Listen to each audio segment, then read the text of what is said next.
places where books are chosen by the dust they attract rather than their covers. The more dust they collect, the more exciting they get. The store is rich with the fragrance of an old bath dissolved into dust and decayed paper.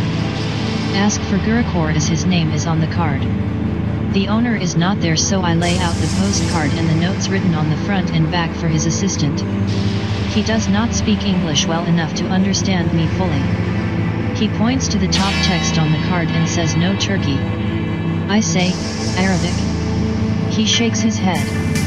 I point to the handwriting on the card on the note section, and say Turkish, and he says not Turkish. Farsi. He shrugs again, and so I look around the small store and find the most curious old leather book sitting on the top of the pile of books in the corner with a strange curly symbol on the spine.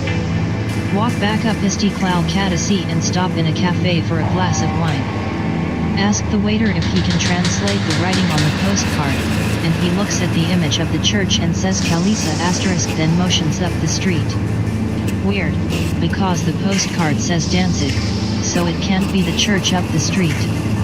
He looks at the text on the back and says the top text may be Old Turkish, but can't translate it for me. I pull up a section named the Z Crowd. I search online for Nurgle and Telebrain. A place which seems to be significant, and one find a picture of Nurgle with a two-faced head, a hyena, and an eroded face of a lion, a scorpion stinging at his penis. I switch to page 261 as the page has been marked by a pink magic marker. This was the last thing West told me before leaving Mosul with his sons to locate that Iranian oil smuggler and doctor who claims to have the diaries of Ibn Ma'imun, the Persian occult saboteur, guerrilla expert and conspiracist who assisted the Faydamun to overthrow the Caliphate regime in Egypt. 1st Lieutenant BAOSA, USB 1 Battalion, 41st Infantry Regiment. Everyone in this manuscript seems to disappear without a trace. I noticed this after reading a note on one of the page margins. Your contribution to the insanity reminded me of the ancient Greek and Latin scripts for plays in which the names of characters are attached to the text with their roles and the moment they should leave the stage by different means. In medieval theater, they called it exeunt or they go out. Characters were characterized by their exit level. Pulp horror takes this stage flight to its full-fledged extremes. All that comes in must go out by any means possible. *. 15.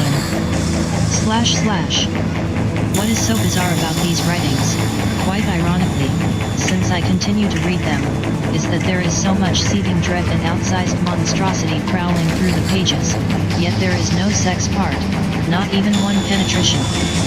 Yet I continue to read. // On my back again in my DFA 1979 t-shirt, catch the smell of the night's wine in my glass on the table between the beds. My head hurts between my eyes. Should get some Advil or I won't sleep, but too frustrated to get up. Relax my mouth, relax my feet and toes. Finally begin to feel some pleasure taking away the pain in my head, like the pleasure of losing your limbs one by one. The only thing that makes me feel secure is having repeated visions of being XXX. There is no body in my vision, there is something but I don't know what it is. I'm not sure if I vaguely think it is Seven, the writer of the notes, Arun, or something else. It is not like making out with spirits but rather something which has stripped itself of body to be a better subject of penetration, to be obscenely deeper. Get up to go to the bathroom. Take 2 more Advils. Will I have enough to make it through the trip? Left hand downward tight between my legs and holding the tapestry bedspread. I don't know why. At some point I give up as the drumming in my head takes over. Sleep the only way to stop it. Thinking maybe LL do some more online searching on RN, but for the moment it takes too much energy to get the laptop and log on. I feel traded with this game.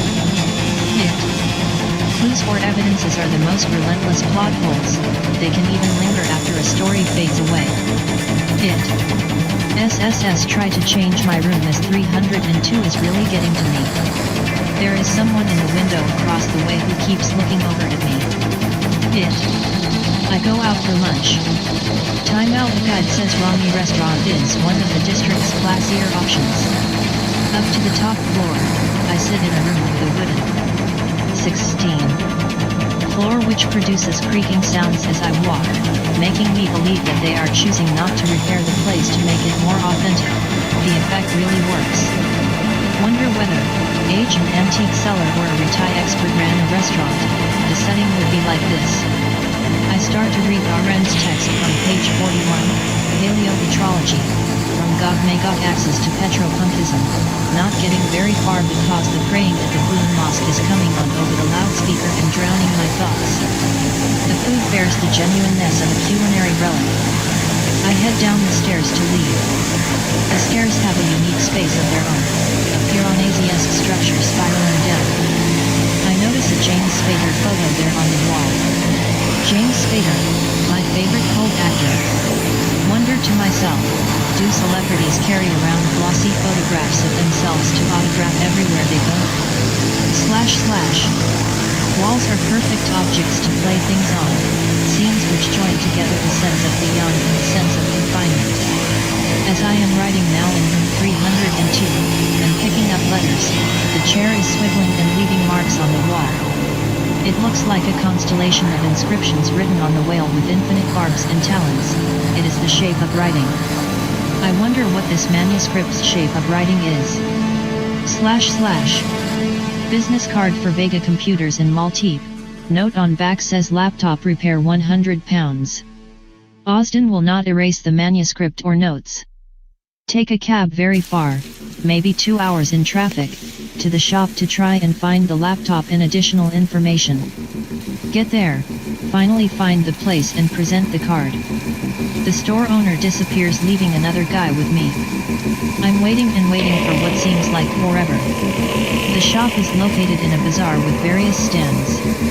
As I wait, the tattoo art *ist whose shop, Anatolia Tattoo, is at the end of the bazaar comes over and starts talking to me. He asks if I have any tattoos, and I tell him no. Why don't I get one, he says. I think, well, after coming all the way to Maltepe, I should make the trip worthwhile. I've been wanting a tattoo anyway. The owner finally returns with a black laptop that looks oldish. I ask him if I can turn it on to check it out. He wants me to pay first, but once say I want to test it. Boot it. The thing runs loud and loads slow. When the desktop comes up, one see there are the usual icons, clustered on a black and white grainy image of what looks like a human cutting himself open with a straight razor. As I switch to the start program, I see other programs too, MathType, Lindo, MathCAD, Maple, Fuzzygen. Go into Documents, but when I try open one, I find they are all PGP encrypted. Every single one of them. I go on the search browser and check the history and bookmarks, find 2 links bookmarked in Netscape browser and quickly write them down. http://tinyurl.com/54wvo6 http://students.cs.byu.edu/tilde-sharia-jw/woodbury/given-names.dict check the CD slot and find a CD. When the guy is not looking, I slip it into my bag.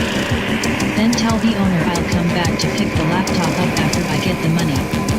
Think about it as I walk around and decide the laptop is really useless. / Back in the room with Eve's beer as the store did not have Corona.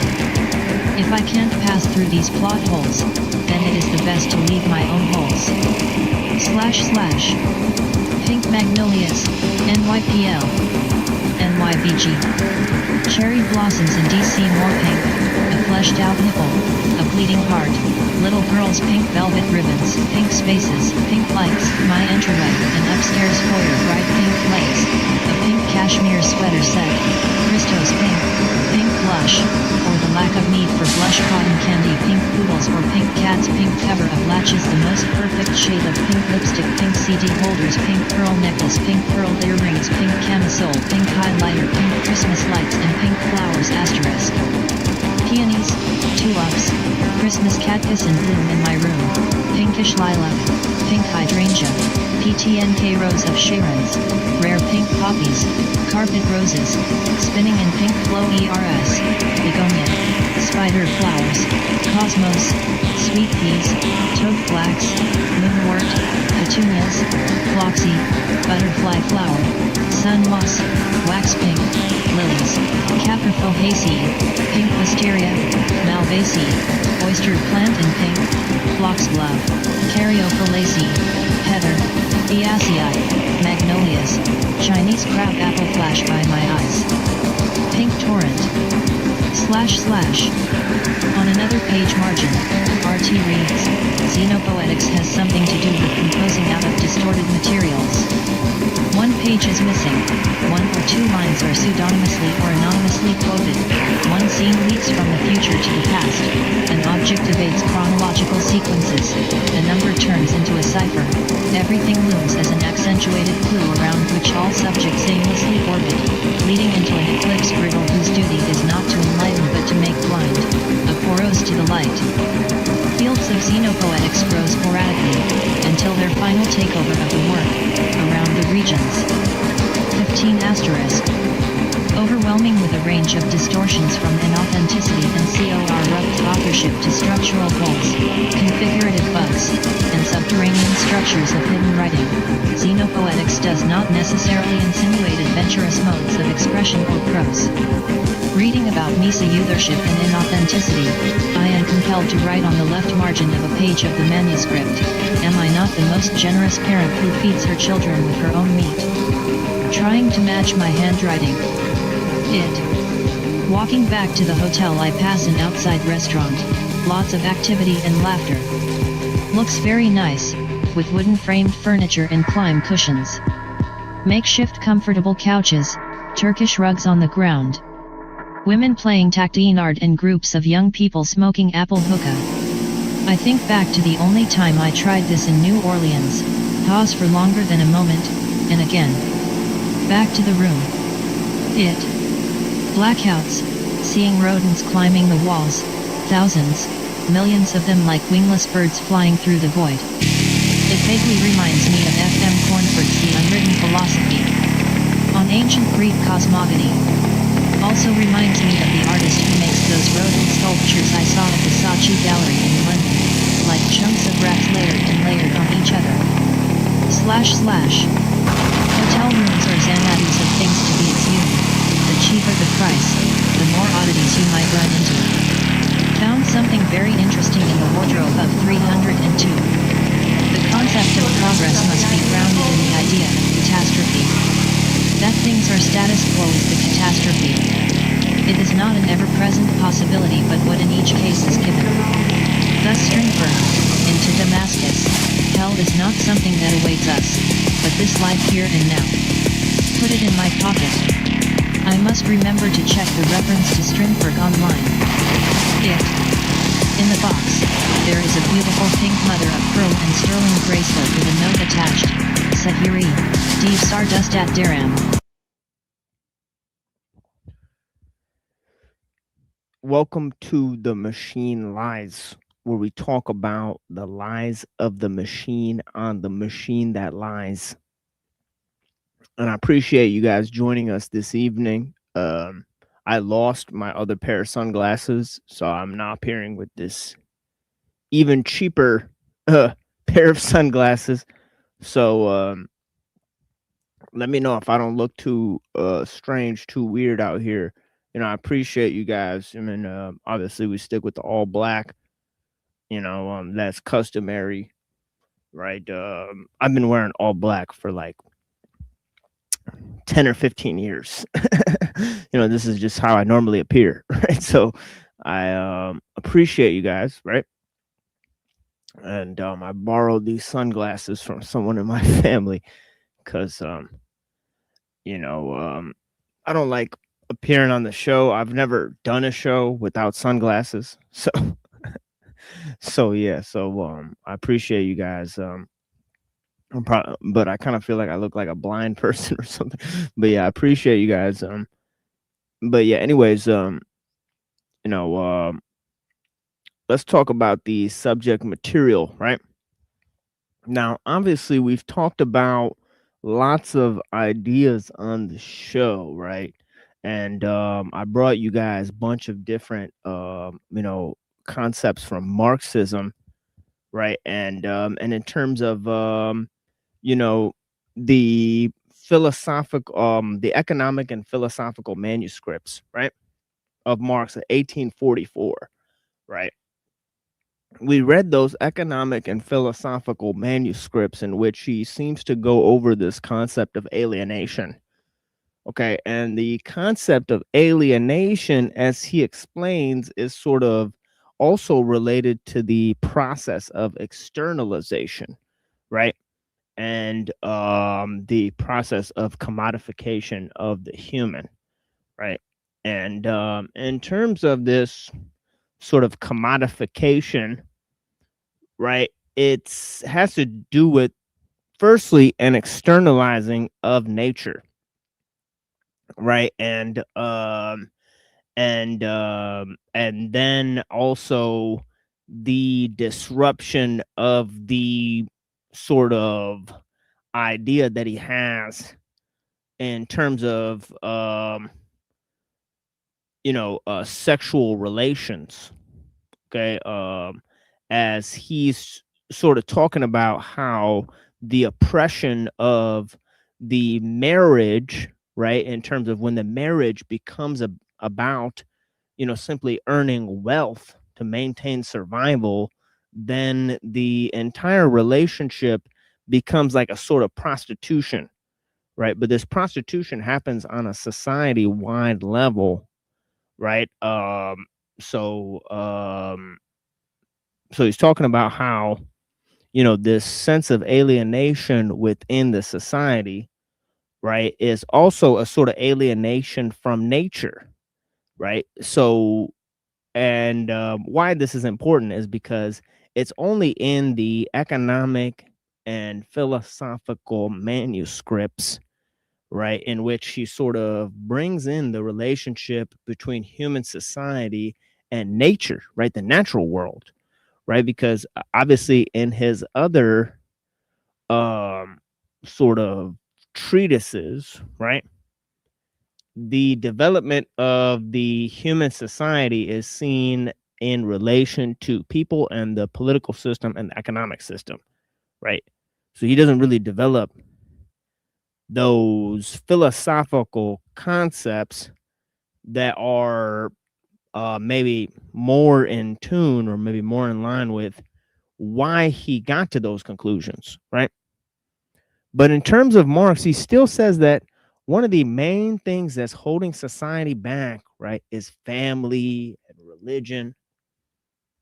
Okay, and we observe that in the economic and philosophical manuscripts. So his concept that religion and family, right, they constitute the deep-seated sort of social mores, right? And that's harder to break down than the economic or political system, right? Economic and political systems have, came and gone, right?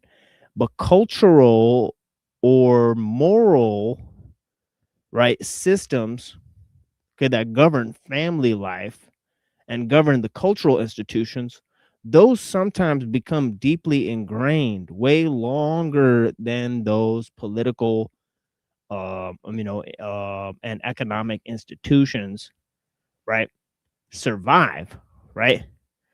And so the goal of, as a lot of people know, right, of Marxism became sort of gradualism. Okay, not just focusing on the economic or political system, but also focusing on the cultural and social mores, right? And how to affect those deep seated, right, ambitions, right, and outlooks and worldviews which govern people. Okay, and one of the main ideas that seems to persist, right, is this concept of, in terms of Bolshevism, right? They had this notion of the perpetual revolution, right? That at some point, right, the goals of the revolution would have to be continually purified so that on the one end they would seek um a a way to change the political and economic institutions within the country, but then in another way, right, it was a international goal to bring about a international or global sort of revolution in a way, right? And so there's this dual goal there. Okay, one is on the national level, the other is on the international level, right? And obviously, within this ideal, the vanguard movement would have to continuously purify the goals of the revolutionary movement, right? And continuously, do that sort of idea, right? So this whole idea of perpetual revolution and international, right?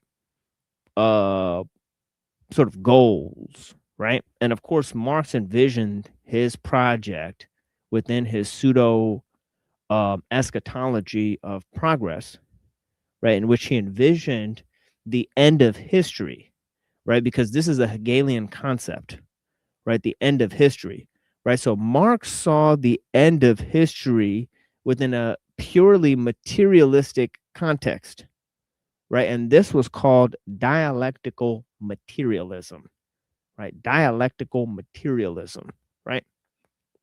Okay, so he thought that this idea of the end of history would be achieved, right? Not through some sort of spiritual aim or spiritual goal, right? But in the movement for man to sort of define himself. But he knew also that this would happen all around the world, right? The goal was for an international movement, right? For this movement to happen all around the world, right? And that would bring about the final conclusion point, right? Or the end of history in the Hegelian sense, right? So it bring about the new epoch, because if this change happens all around the world, then the only answer is where do we go from here, right? From this new established epoch, right, of political power, right, that Marxists seek to establish, right? And within the goals of this perpetual revolution, there was this notion of the prolet cult, right? The prolet cult, right? Or the weaponization of the culture of the proletariat, right? So you would have to continuously update, right?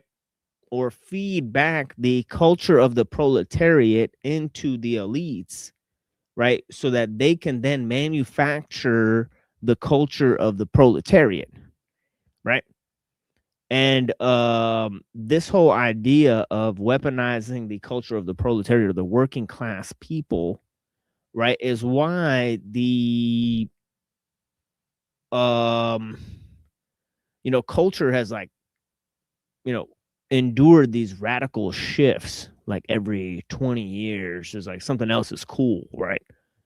Right. And this is why every form of cultural or artistic rebellion is simply just co-opted by the system. There is no real form of cultural or artistic rebellion any longer, right?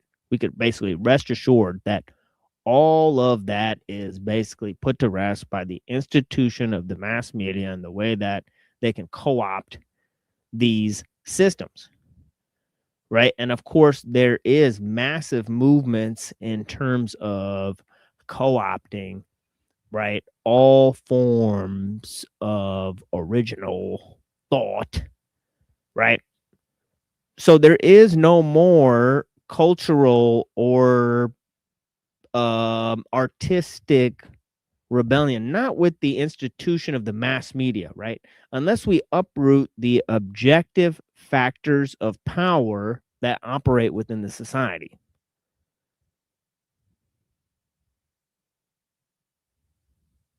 Right? Then we can prevent the mass media from co-opting, right, cultural and social mores and readopting them to the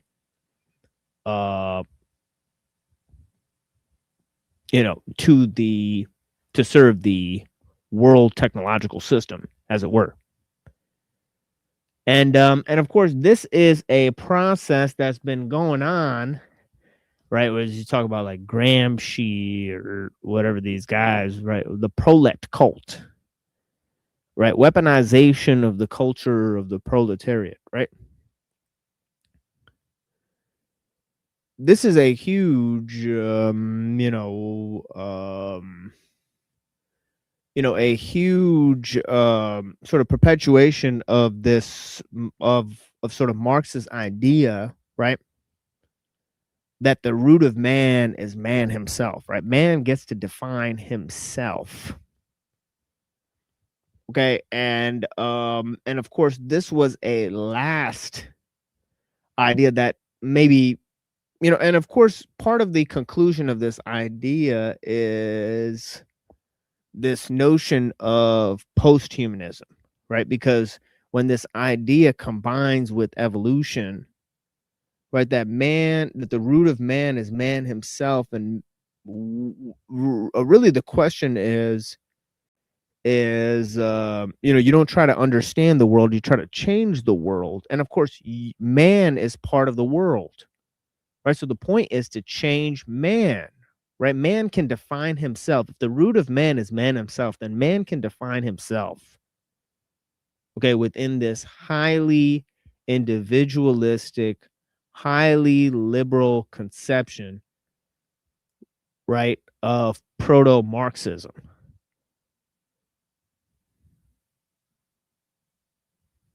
Okay, of proto-Marxism. Okay, so within this conceptualization, right? I'm not even sure if that's a word. Conceptualization. Within this concept, right? Right. Obviously, the end result is post-humanism, right? Because what comes out of man, because if you combine the idea of the pseudo-eschatology of progress, right, with this idea that man is evolving and man has to change himself, right, then what comes out of man is the God, right? So the end product of history becomes God, but it's really God is now redefined as the next stage of man. Okay. So this is a fundamental shift in the conception, because the end point of history in the previous age was man himself, right? Man would come to define existence, right? Because in the previous age of the Enlightenment philosophy, man had already replaced God.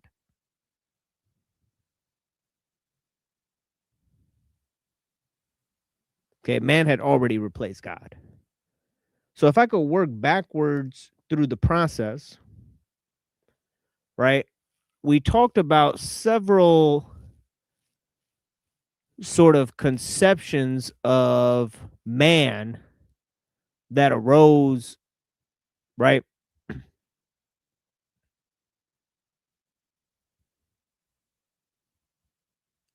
And of course, the first one was actually, I'll work backwards, right? So the first one,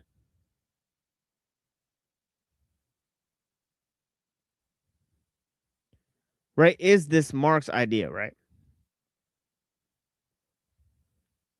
Okay, but before we can conceptualize that the point of man was to recreate man himself, Okay, we had to conceptualize the end of history as man. And that constituted this notion that, in the creation of the world, right, the heavenly man was used as a sort of mediator. As a mediator, right? The heavenly man was used as a mediator between heaven and earth. Right? So as above, so below, right? And of course, man was a microcosm of the macrocosm, but the macrocosm was now no longer nature, right? But it was the entirety of, what could be conceived, right? Which was basically God, right? So in order for man to become like God, God had to become like man, right? There's this exchange between heaven and earth. Okay, because as above, so below, right?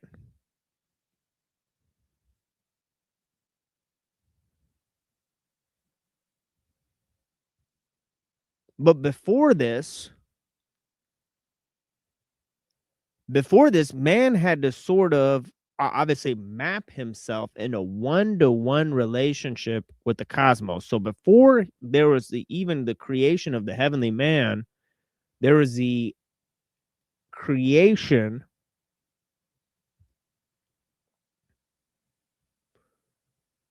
right, of man as the measure of all things. Okay, so what is the mediator between man and all things is this ability to measure, right?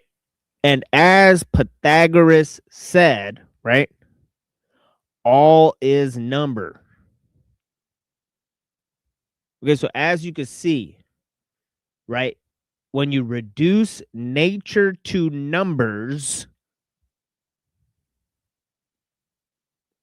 right, you could say that man or the heavenly man supersedes nature, and this sort of math is the sort of supra rational quality that God uses to create the world that man comprehends, that can mediate the creation of the world. Right? So there's the creation of this thing called natural law that cuts off God's hands from creation and mediates the creation of the world. Right? Then you have the instantiation of the heavenly Adam, Adam, right?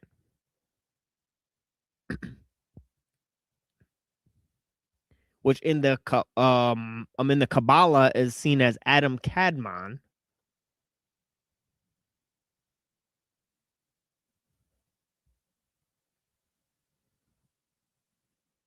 Right? Then you have man kicking God out of heaven.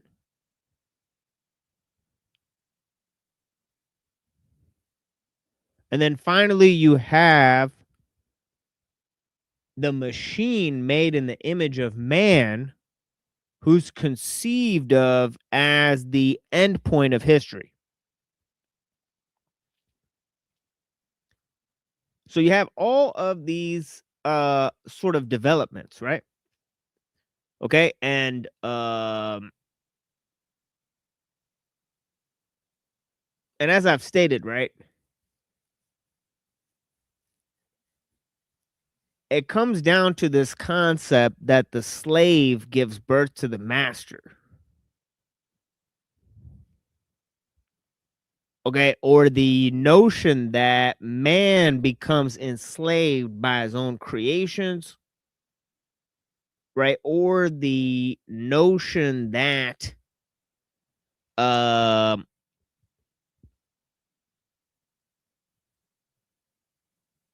the tools we make and use shape us, and obviously what creates,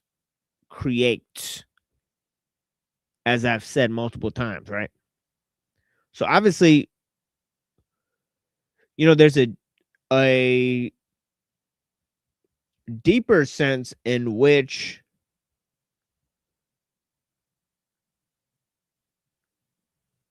we have to define what is creativity.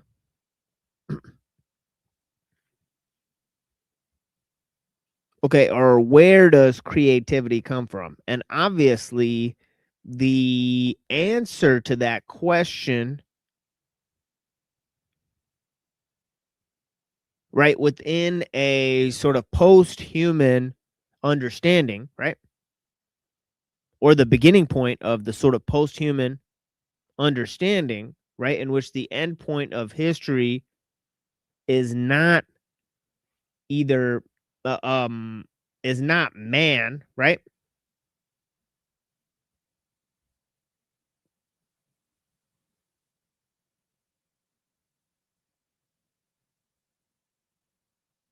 Right, because for the man whose idealization of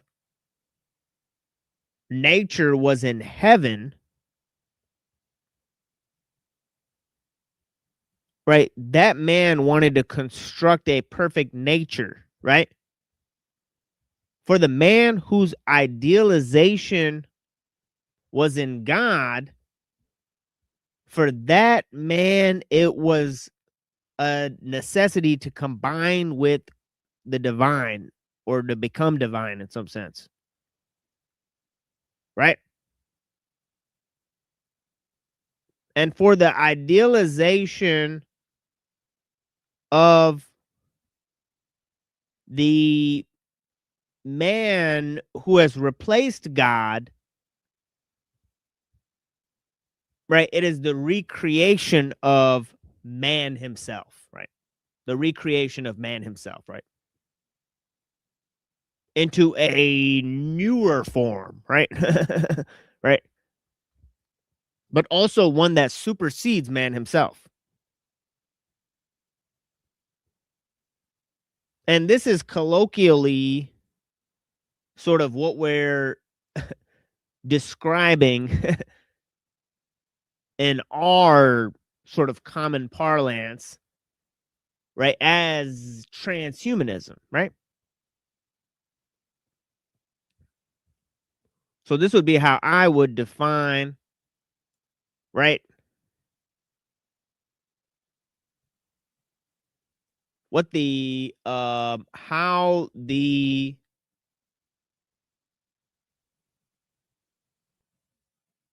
goals, right, of sort of transhumanism and communism and this whole idea and liberalism is sort of the recreation of man himself, right?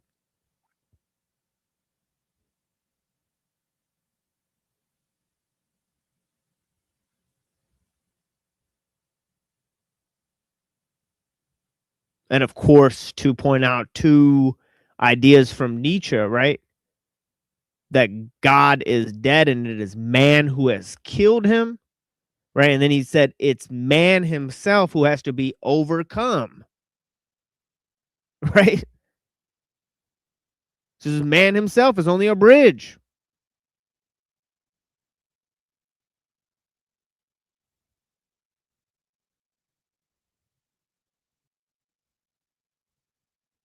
So not only is nature replaced by God, replaced by man, but man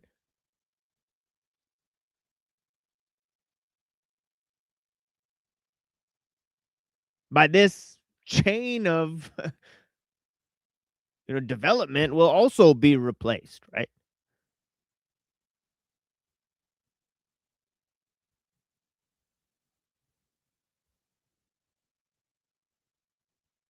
right? And none of these are my beliefs, right? I'm just simply just pointing out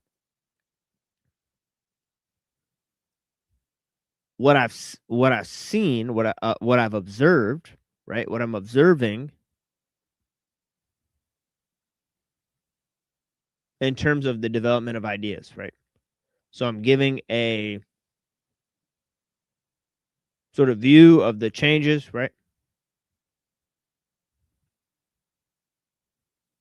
And of course, I'm going to go ahead and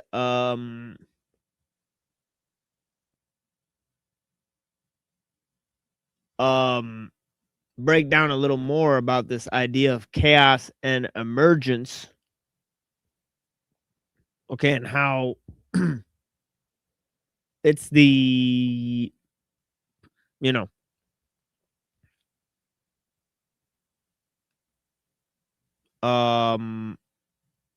it's a fundamental notion which defines our relationship to time, but basically, right? Right. And in terms of chaos, that's just basically just randomness. This concept of randomness. And of course, this concept of chaos and emergence have sort of replaced the Christian conceptions, right, of immanence and transcendence. Right, we had a fundamental conception where we had this notion of immanence and transcendence, okay, which was imploded largely between the conflict of individual liberation and collective salvation.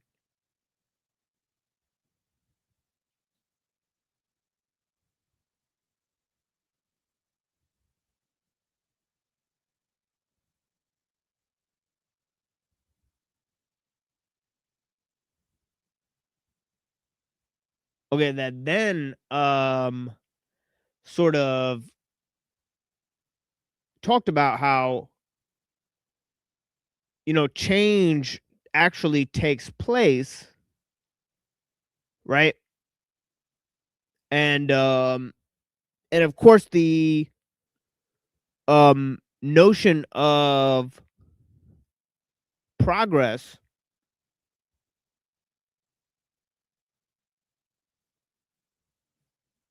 okay, the notion of progress is really tied into this idea of, the technology itself. Let me show you guys this terminology that we've picked up here, right? Share with you guys this terminology we've picked up, right?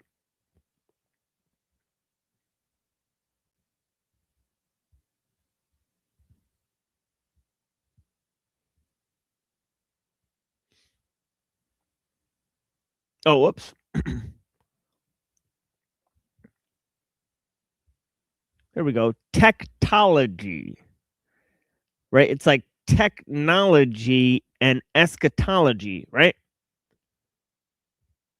And it's like a new universal science that consisted of unifying all social, biological, and physical sciences, considering them as systems of relationships, and by seeking the organizational principles, synergistics. And look right here. This has key roots in systems theory, general systems theory, Norbert Wiener, and cybernetics. Right. And of course, it deals mainly with this subject that we've been talking about of kybernetics, or kubernetikos in the Greek, right, which is where the word cybernetics comes from, which means to steer or to govern. right? And this is why cybernetics, broadly applied, refers to control and communication within the animal and the machine. So this is in the general systems theory, they combine the understanding of nature with that of animals and humans with that of machines.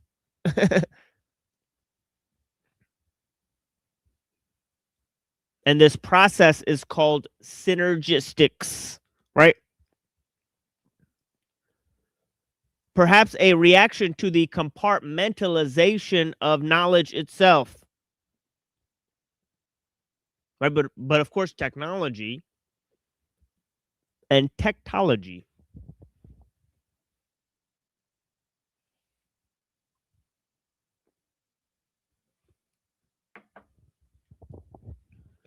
right? And of course, we talked about this idea of the eschaton, right? And the eschaton is a unique term for a call it entity or uh, you know, I think like Terence McKenna, right, called a time wave zero or something, right? And obviously Ray Kurzweil calls it the singularity. And Teilhard de Chardin calls it the omega point, right? But either way, they're all conceptualizing,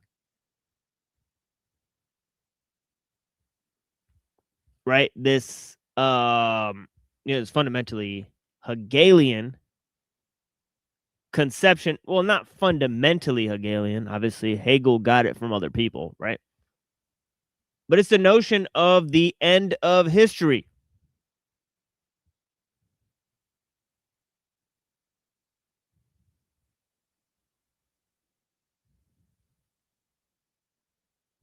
Right? The end of history, right? Where the eschaton reaches into the present and causes infinite forms of novelty to emerge spontaneously, right? So chaos and emergence sort of merge in one big jump, right?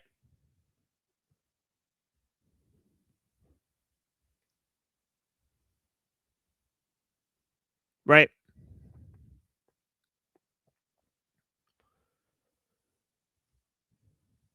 So yeah, so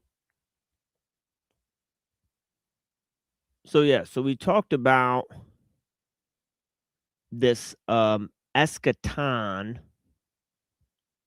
and how the future reaching into the past constitutes a whole different conception of what time itself is.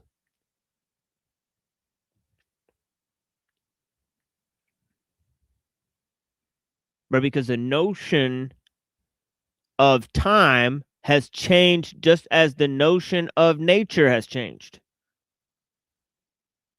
Right? Man first saw nature as spirit, right? Then as number, right? Then as matter, right?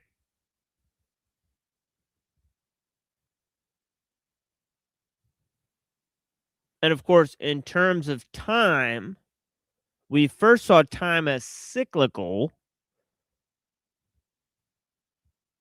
then linear, then we saw the idea of futurism, which is the eschaton reaching into the past, the future pervading into the present.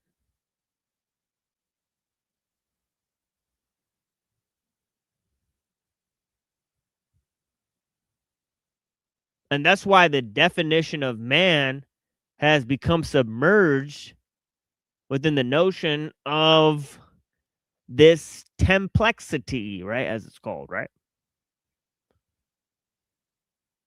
Which in accelerationism, they say is like complexity of time, where, you have such a huge record of history, right? That you have these lost futures and you have this, um, a notion of archaic revival, right?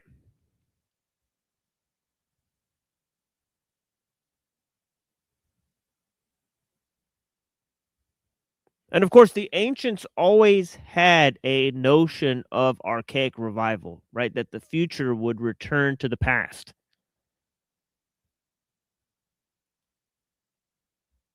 Okay, but this notion has been replaced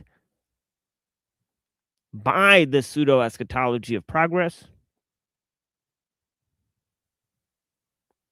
And the mediation between the two is the notion of universalism. Universalism.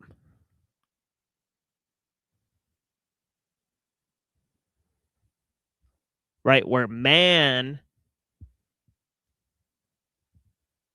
loosely defined, right? Man becomes a mediator between God and nature.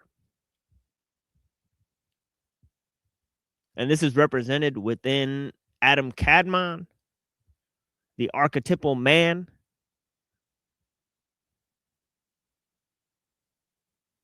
And finally, idealized through such notions as the tabula rasa, the species being, and the mass man.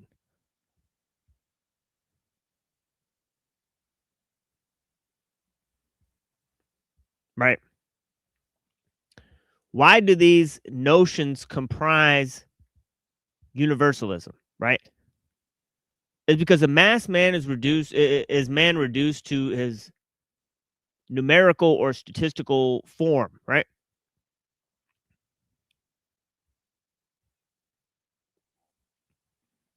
Right.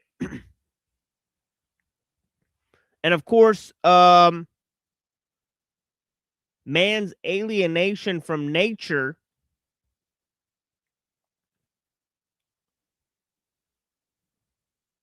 is interesting. Right? And his dual separation from both nature and the ethnos, right? Connection to the land or a local community, right? Is also an indicator of this deep-seated alienation, right? Now, this is two things that we've described, tangible aspects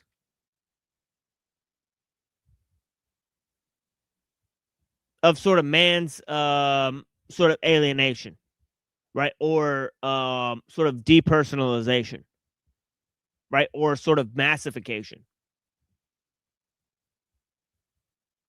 Okay, these are effects.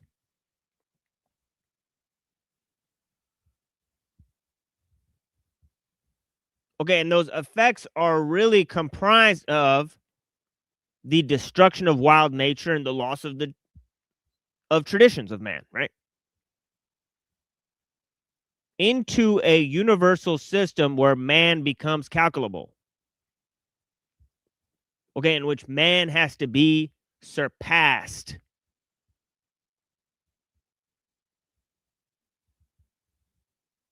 In which history has to reach its final conclusion. Now, I believe that God is sort of holding out, right? Right? He'll delay the apocalypse, right? There's no hope for accelerationism, right? Until the good people are all in, right? So no one gets left behind. I think that God is waiting for his people to attain victory. And and I do believe that the project of the accelerationists will fail and of the transhumanists will fail, right? So this is my personal belief, a little bit of my personal belief, right? But yeah, I find the whole thing comical, right? That they wish to even try to attempt to recreate man in the image of the machine, right? But yeah, blessings to all you people. I greatly appreciate you. That was my introduction. And we're going to move into looking at the history of transhumanism and the crisis of the modern world by Rene Guénon. And I think we'll fill in the blanks of what we're looking at in terms of how the various traps are set, right? In terms of ideological mass confusion, right? Okay, in the mechanistic worldview and the whole world system, right, that imposes this ideology of techno liberalism. But yeah, I appreciate you guys. Let me go ahead and put on some music for you guys. We'll take a little break here as I'm tired of speaking for now. Let me actually take a look at the chat, see who's here supporting the show for us. Blessings to the people. And I'll go ahead and start up a music break. Now, I greatly appreciate the supporters, okay, because a lot of people recently withdrew their support, right? We've been having a lot of, struggles in terms of our personal, situations and whatnot. So I greatly appreciate all the support, guys. Any support is okay at this point, right? I've been feeling a little bit weary about my successes and sort of failures and whatnot. But I appreciate you guys. Nonetheless, you know, um, being in my corner here. All right. Okay, and being consistent with your support, right? It means the world to me. Blessings to Lizard Tree, one of our top supporters, honestly. One of our first watchers, viewers. Namaste. The F away. Blessings to you, madam. I greatly appreciate you. Oh, yeah, you know what? Let me turn on 18 plus here. I always forget to turn on 18 plus. Let me turn on 18 plus. I haven't done any curse words or anything like that, but I do think this music video is a little bit racy. So I don't want people who are maybe not 18 viewing it, right? So no, this is not made for kids, in my opinion, right? And of course, there's adult subjects here. Probably nobody that's not read a few, college level books, I think, is not going to be too proficient at conversating on this level, right? So I'll just go ahead and put that out there. Blessings to our friend. I greatly appreciate you, man. Thank you for watching. One of our longtime supporters. Right? We got the homie here. Name isn't important. Thank you so much for watching and supporting the channel. I greatly appreciate you, brethren. Blessings, hermano. Sam, great to see you. Great to see you, madam. As always, many great discussions that we've had with Sam He. She's a pleasure to talk to. Go and check out her channel, right, as it's here on the screen. Soul Read Analytics. How you doing? I hope you're doing okay. Blessings. Little Wing. I appreciate you, madam. Thank you so much for watching. Crystal Shaman, one of our longtime supporters. Blessings. Marsha. I appreciate you, Marsha. You know what I found out? I found out that Stevie Wonder's song, My Sharia Moore, was actually for a girl named Marsha. And it went like Marsha, right? Instead of My Sharia Moore, right? And he changed it to My Sharia Moore because he broke up with Marsha. I heard that on the radio, but yeah. So yeah, Stevie Wonder. Blessings. What's going on, Red? Yo, Yo, not much. not much. Yeah, good to see you, homie. DJ Isolated. What's up? Blessings. Yeah, go check out his musical his musical compilations, right? Excellent stuff from over there, from what I've heard. You know what I mean? Really innovative sounds. You know, it's hard to find good artists. There's so much whack shit out there, honestly. But mine no Kanga P. What? Mine no Kangs protest. Oh man. Star Fox. Hey, what's up? Fuck society. I mean, atomization has been a motherfucker. Oh yeah. Atomization and massification, right? The two levels we talk about, right? It's a necessary result. Well, you know, maybe we don't want to say necessary, right? But definitely once technology gets involved, right? And you have the creation of the mass man, atomization and massification come to replace this drive towards individualism and collectivism, right? Because those are more humanistic principles, right? Right, the humanistic principles are being replaced by more technical principles, right? Because of the collective depersonalization, right, of man. So yeah, we appreciate you guys, Crystal Shaman, Set Scales, Dom, blessings, brother. The Hermetic Statement of Correspondence, Hermetic, right? Yeah, exactly. Natural Law, yeah, exactly. Blessings to Dom. Definitely, man becomes slave star inventions. I appreciate you. Creativity is the steam released by the system. I like that, Jake. Released because of the system. Woo! Wow. That's deep stuff, actually. You know what I'm saying?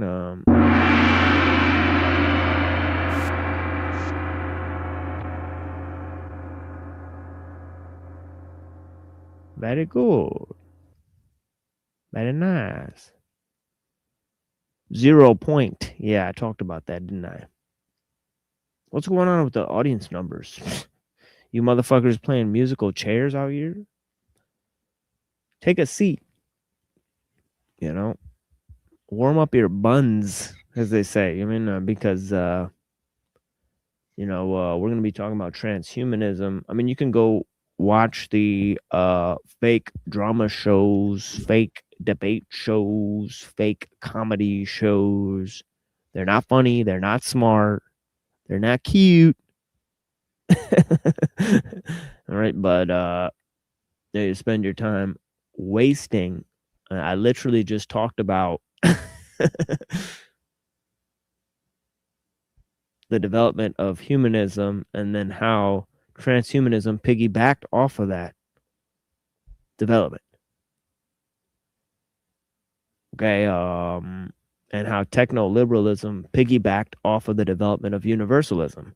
But yeah, you do your minor squabbles with you're trapped in your little ideological framework. Nothing I said is ideological in any way. It's not ideologically driven in any way. It doesn't conform to any ideological view. That's not promoting, anti-tech or Islam or anything. Come on, man. This is how they try to pigeonhole me, right? I'm not perfect. There's many things I don't know. Many problems with me. There's many things that have been said about me, right? And I'm abusive, person wants to dethrone, Western civilization. I'm a crazy wife beater. I support pedophilia. Ooh, I'm a crazy motherfucker. I'm a sexual degenerate, pot smoking hippie weirdo, right?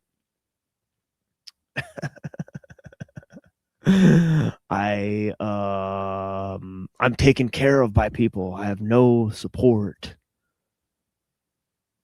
That I'm a criminal, right? All right. This show's not about me. It has nothing to do with me. Right? I wish there's many people, that think it's about my personality or my views or no. It's about a greater idea, right? It's not about me sharing my research, right? This is about a greater concept in which we all come together in collaborative discussion about the problems that affect us all. It's one big fucking boat. Right? And they're saying, don't rock the boat. But yeah, I appreciate you guys, man. More people need to reject the machine. Exactly. We appreciate you. Blessings. Great explanation. I appreciate you. TML. All right. Shout out to Stevie Wonder. Yeah, unless he's like one of those kid diddlers, celebrity guys. I don't know. You never know these days with these guys. I don't want to trust any of these celebrity people anymore. Good Lord, dude. I'm curious about all of them. And anybody who makes it to a certain level of fame, we should exclude them from our organizations until we find out more about them, right? That's my For sure. That's my recommendation. Don't trust them until you find out what they're about, who they are, who they're connected to. Okay. Listen to everyone, believe in nothing till you can prove it for yourself. See, everybody left my show here, so it's cool. I know my little speech there didn't go over too well, but fuck them. You can't please everyone, right? And I'm not here to, so blessings to all the people, and I'm not mad at anyone. You guys can all stop being little bitches, right? So I really just appreciate all you guys, right? I don't have actually at this point I'm not trying to hold a grudge or do anything like that, because the thing is like the facts is this, right? I have things I have to take care of, right? I have a whole slew of things. I'll be busy for the next 5 years with trying to get money and writing books, presenting stuff on this channel and talking to the few people that I have to talk to and spend time with, my family, my wife and stuff. So I have zero time, right? That is the fact of the matter, right? With doing the research and so my time's all filled. I don't even leave the house, so this is a fact. Yeah, so there's tons of stuff. But yeah, anyways, this is one of my favorite songs ever made, called I actually don't know what it's called. I think it's Untitled, but I call it Rapoleptic Seizure, because that's kind of what the hook is. Rapoleptic Seizure, right? But yeah, blessings, man. I appreciate you guys. By Infinite Evil.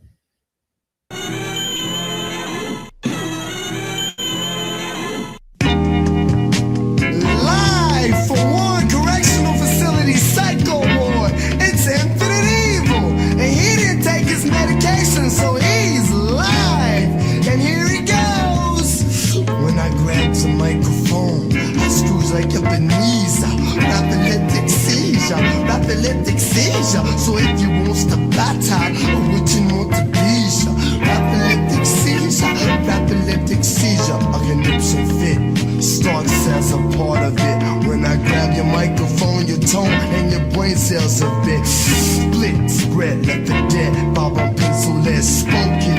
Mutant energies got you open. See, I never wanted to be human, so I made my own change. And chamber the kid you once knew is now become a stranger.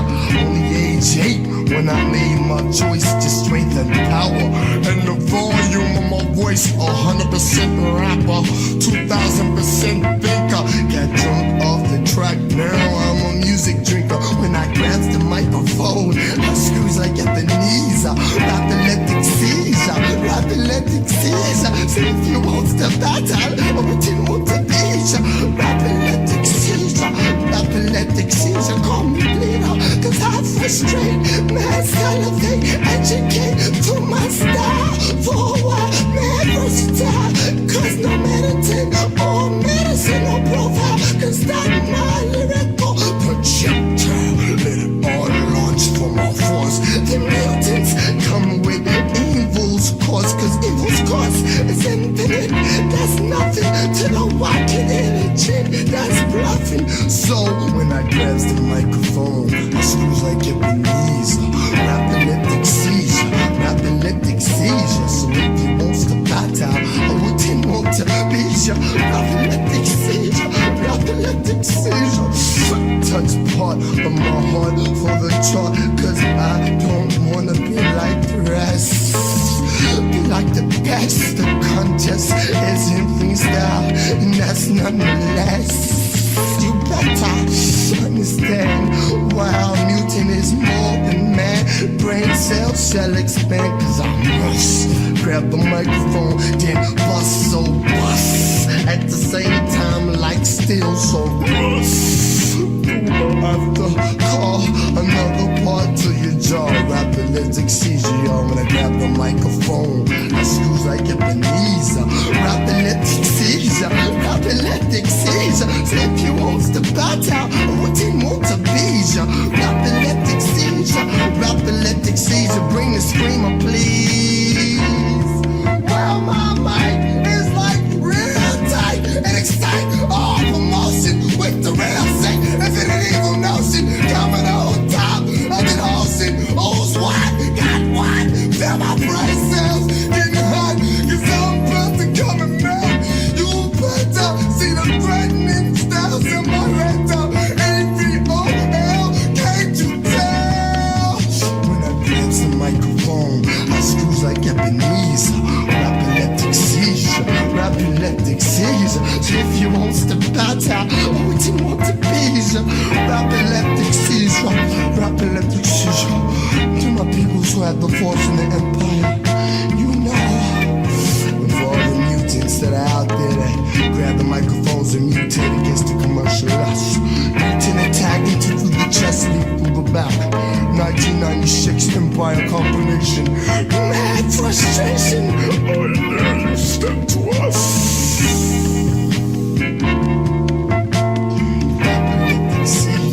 Rapid seizure.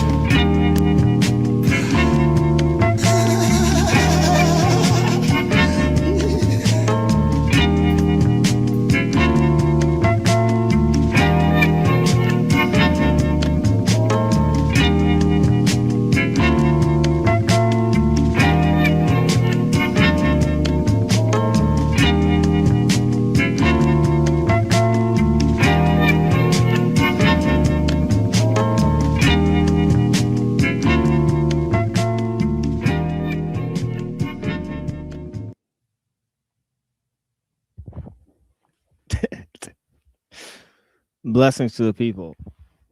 I greatly appreciate the people watching. Unless everybody left, but yeah. So let's see what it do with the transhumanism piece.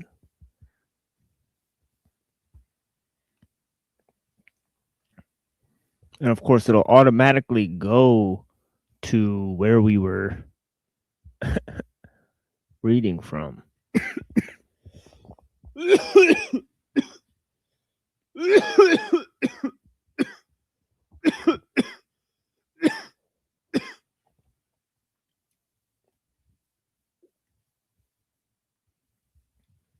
Holy moly. And we're going to bring this back tomorrow, right? We're going to bring some more stuff back tomorrow. But, this is where we were at, right?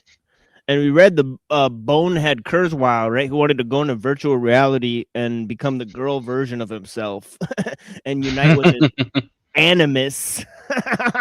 Oh, boy. Grr! Right? So, so good luck in virtual reality, Kurzweil. All the good looking women sing along. I can't hear y'all. Oh, yeah. He's going to be having fun. Cracking me up, bro. So the rapidity of technological change in recent times, we have a little fun here, right? Recent times leads naturally to the idea that continued technological innovation, which really is heads or tails, right? You can't put it back. Can't put somebody said you can't put Pandora back in the box. They got it wrong, right? They don't understand that Pandora has a box. Doesn't come out of the box. But yeah, that was a funny one. You can't put Pandora back in the box. It sounds pretty dumb. But yeah, you know what I mean? It's like the cat's out of the bag or something. But yeah, they probably mixed up two sayings there. But yeah, technological innovation. I mean, it's heads or tails, right? I mean, you can't shut off the nuclear reactor, right? Right. So once you turn on something, shutting it off is a problem sometimes. Okay, rest assured, right? There's certain mechanisms that you put into play that, right, then people start relying on. They start becoming structurally, significant, or they have a carrying capacity within the civilization in which they're embedded. And of course, if you pull them out, it's like pulling the rug out from under the feet of millions of people, right? So, so you can't predict how large-scale technologies will affect human society down the road. That's just a fact, right? We can't predict these changes, right? So technological innovation will have a profound effect on humanity decades ahead, right? But obviously, right, look at this statement, that rapidity of technological change, right?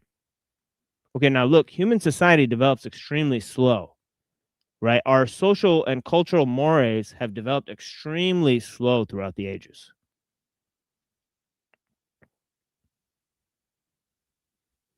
Okay, but if our technological change is rapidly developing and causing all sorts of upheavals within cultural and social mores, right? That's something that we might want to take a closer look at the very least, right? But in recent times, it leads naturally to the idea that technological innovation will have a profound effect on humanity. Yeah. Of course, it's not saying whether it's a good or bad effect, right?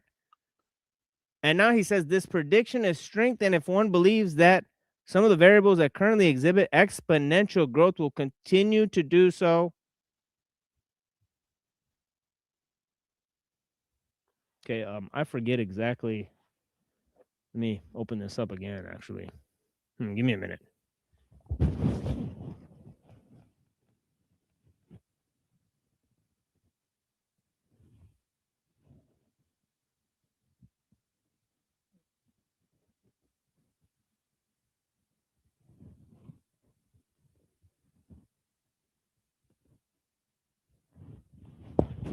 I'm forgetting exactly where this is.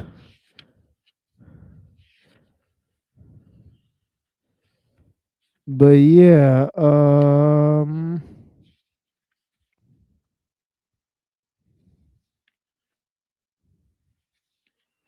exponential growth,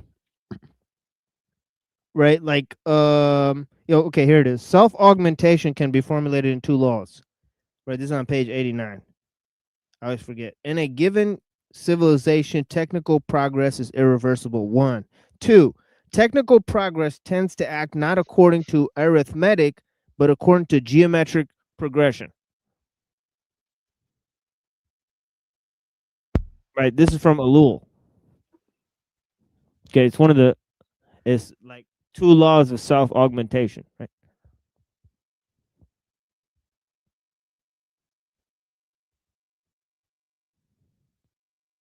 And of course, it becomes necessary to develop machines to program other machines, right? Because the number of humans it would take to complete the same process is too cumbersome,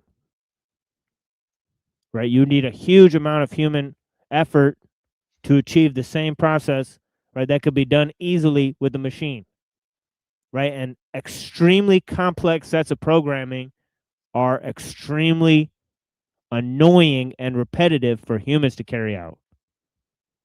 So they hand them over to machines, right? So you have machines programming other machines, right? That also leads to this exponential growth, right? Obviously, right? And there's recent giant news about all of the people in Silicon Valley that are jobless techies now because of the AI boom.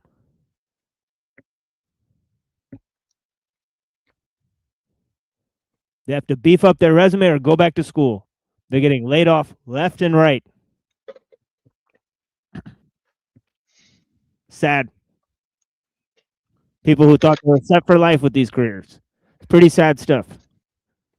Are we better than these people? Just because we chose to fix the chapter?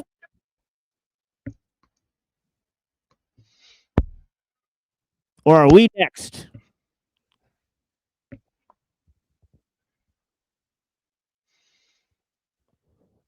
Yeah, anyways. This prediction is strengthened if one believes that some of the variables that currently exhibit exponential growth will continue to do so, and that they will be among the main drivers of change. Gordon E. Moore. Okay, let me drop this again. If anybody wants to come up. I know it's been a while since I dropped this thing. We're not going to be here for that much longer. So if anybody wants to come up, we got still about 30 minutes or so for a good discussion. Me and Red been rocking out for a long time.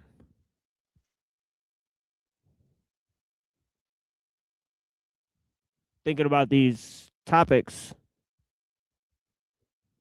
From what I remember, we've been talking about this stuff for over 2 years. Definitely over 2 years. Yeah.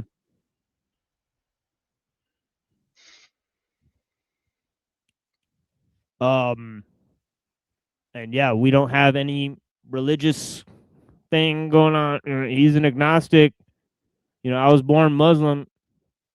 I kept that religion, but I'm not really like I'm one of the most open-minded, Muslims you will find, on the internet, on the entire internet. Let's put it that way. But yeah, we're just talking about modern world.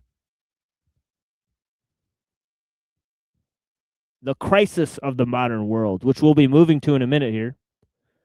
Rather, I want to reread this part, right? So that we contextualize the problem again, right? Gordon E. Moore, co-founder of Intel, noticed that in 1965 that the number of transistors on a chip exhibited exponential growth. Yeah, blessings. What's up? Yeah. Hey, Dom. Hey, how's it? Good. Chilling.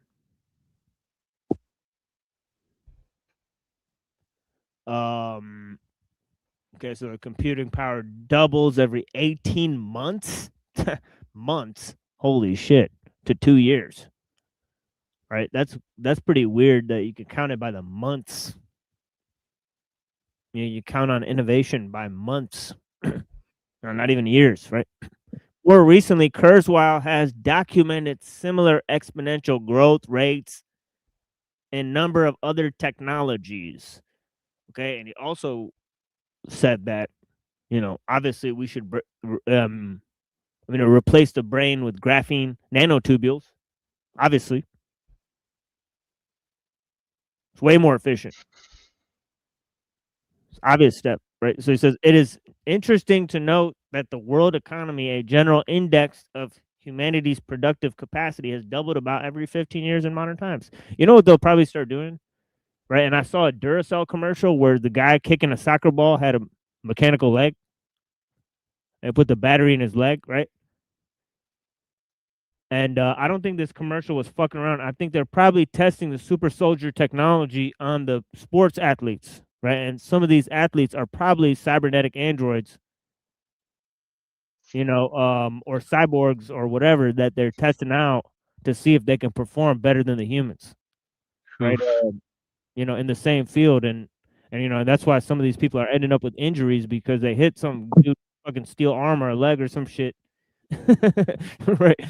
Um, I mean, I don't know. I mean, just a theory, right? About that because it would be a unique place to test out these things. Let's show how good a mechanical arm works. Just put in a guy who plays basketball, or how good a mechanical leg works. Put in a guy who plays soccer, right? You wouldn't have to do any experiments on the military, and of course, these people will get millions of dollars. They be turned into a superstar and all this stuff. They'd be promised all this stuff, right? And even if they don't, even if they end up as a failed experiment, they get millions of dollars in settlements or whatever, right? So they just agree to it. Right? It's possible, but I would think Black Ops would be more likely since there wouldn't be any exposure Yeah. to anybody, you know, discovering it. Yeah. Plenty of sites where they can test out shit, and in wars too. I mean, they have all these goddamn wars all the time. Right. Yeah, I've seen their stuff. They have, or I've seen talks at least by people who are in the field that work on this stuff, I should say, about what super soldiers are going to be like. And they're basically going to be these technological hybrids fully integrated into this system that is basically what they call full spectrum dominance, where basically they're integrated into the satellites, the aircraft, the drones, the armored vehicles, other infantry. Yeah, like it's all information that's just being fed directly to them while they're simultaneously in control of these drones around them and other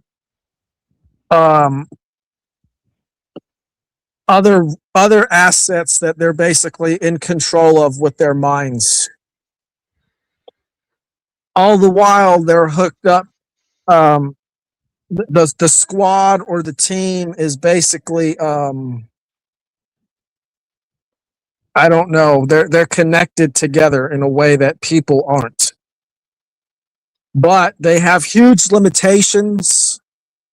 They basically just need maintenance and resources and logistics to maintain. And if they don't have these logistics, they're not going to be fielding any super soldiers.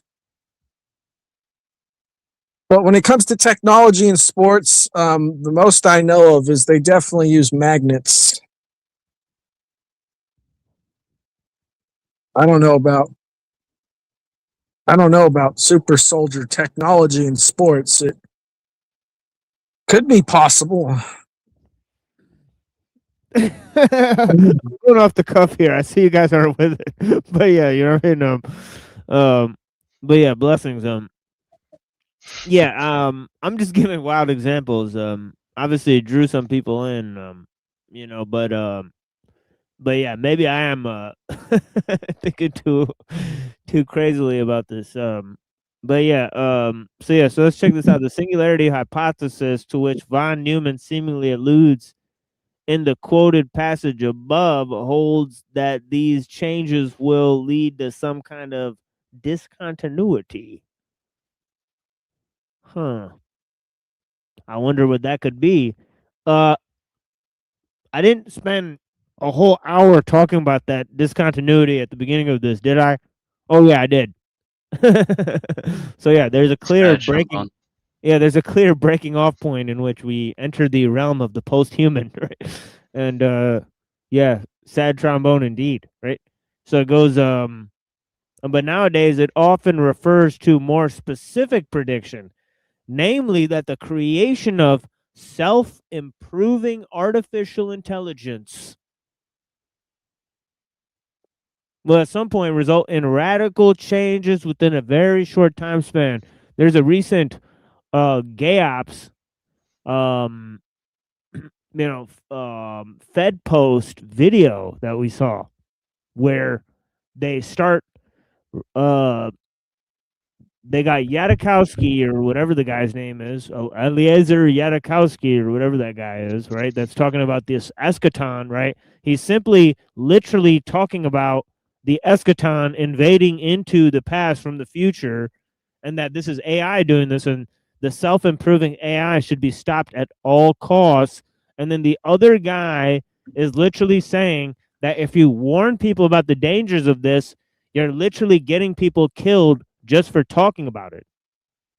So it was an extremely weird Fed Posty video. So yeah, so look that up because it looked like Yadikowski talking to Sam Altman on some really gay ops channel or whatever. Should we play that? Because that is a gay operative weird video that was Yeah, highly posted. strange. Highly strange video where they're kind of like anybody who talks about these issues, anybody who warns people about the dangers of AI is themselves getting people chilled, right? So but I forget We what need some this citations on that one. I forget what this video is. Let me try to find this real quick. But like, unless they're like hiding like the really good AI programming, like the AI that most Joe Schmo is able to access is like shit Oh, I compared found to it. Okay, here it is. compared to what I guess the military can come up with. Yeah, so we'll watch this in a minute. This will be kind of the end of the show here. So it says here, it says the singularity hypothesis, right? It points to some kind of discontinuity, right? So it says, but nowadays it often refers to a more specific prediction, namely the creation of self-improving artificial intelligence will at some point lead to radical changes within a very short time span. This hypothesis was put forward by I.J. Good. I.J. Good. Let an ultra-intelligent machine be defined as a machine that can far surpass all intellectual activities of any man, however clever. Since the design of machines is one of these intellectual activities, an ultra-intelligent machine could design even better machines. There would then unquestionably be an intelligence explosion. And the intelligence of man would be left far behind. Thus, the first ultra intelligent machine is the last invention that man need ever make. So it's kind of like, I don't know what he's talking. Like it's kind of like he's like, it'll just basically be like a replicator, and they'll just go on the Starship Enterprise and just with their replicators and just chill.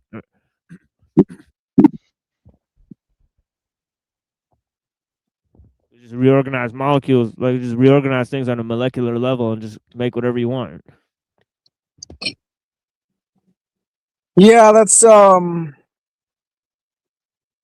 pretty much the whole goal of hermetic alchemy, is turning gold or lead from gold, or just making whatever material substance you want appear from thin air. Right. I mean, it's definitely something to strive for. You know, I don't see how it would be a bad thing personally, but it depends really on how it's being distributed. I think that's where the problems will lie. Even though we kind of have it, we have 3D printing, except that just takes material.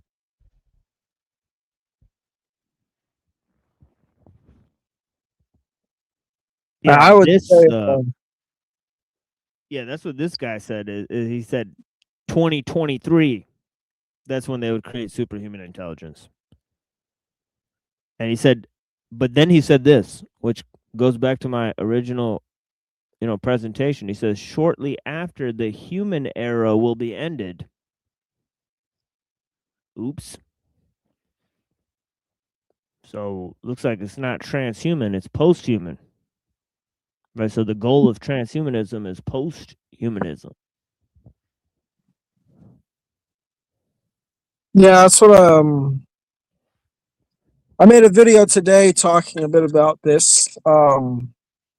Nice. I talked about it on your channel, and then I decided to expand upon this, what I talked about on your channel in the video about Oh, well, maybe we'll play your video instead. Okay. That might be a better way to end the show than playing some fed content. Right? Yeah. Well, yeah, it's just about how natural law is a science and how we can use it to predict the outcome of transhumanism based off of the mindset that goes into it. It's really what my video is. Cool. I appreciate that, man. All right. So let's check out Dom. Here, hold on. Let me like the video. This is Dom's channel, Set Scales. Here, hold on. Yeah, it's just called at capital scales, then all capitalized Dom. Yeah. So yeah, Set Scales, Dom. And yeah, this is his video, Natural Law and Transhumanism. So hold on, let me put the link to his channel in the chat here. And we'll play the video. Blessings. Hey, what's up, guys? Dominic here again with another video. Today, I'm going to be talking about natural law and how it can be used to predict future outcomes and essentially demonstrate that it is a proper science. And in my natural law video, I did state that natural law was inherently fair and just in the consequences that it generates and our experience based off of our output into the world. And today I'm going to be providing a very clear example with that in the form of transhumanism and atheistic thinking. So first we have to understand that natural law is outside of our control, and it is essentially a higher power than man, guided by logic and care and intelligence.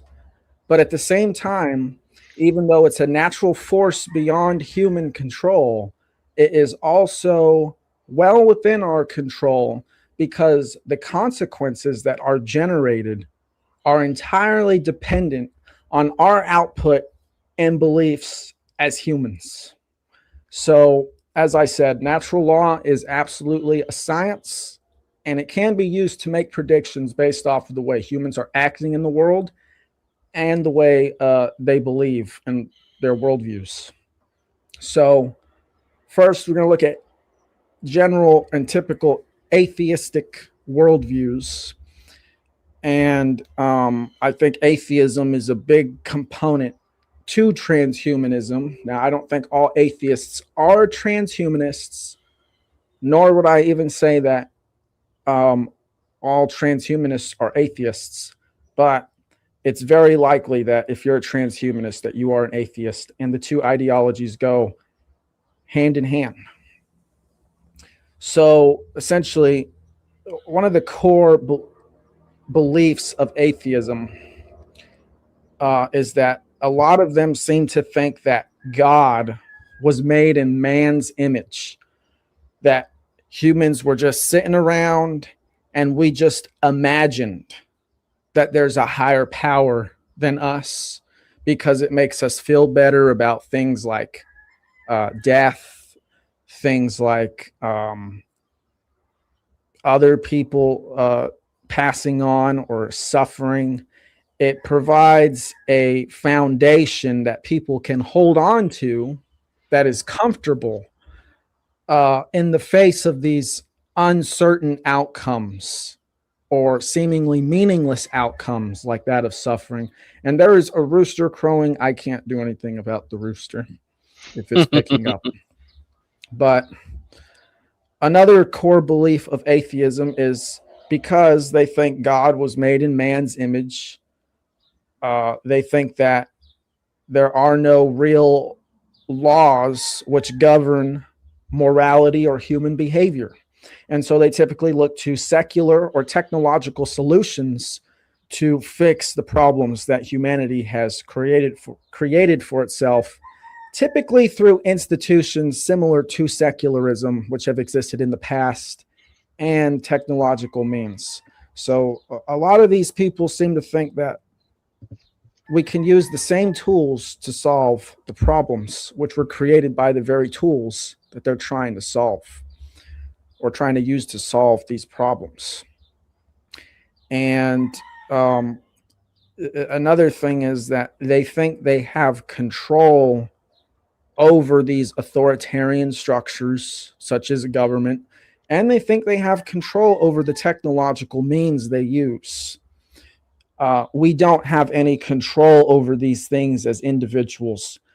We live in a global society where the technological means is basically decided by governments, typically trying to use technology for military purposes.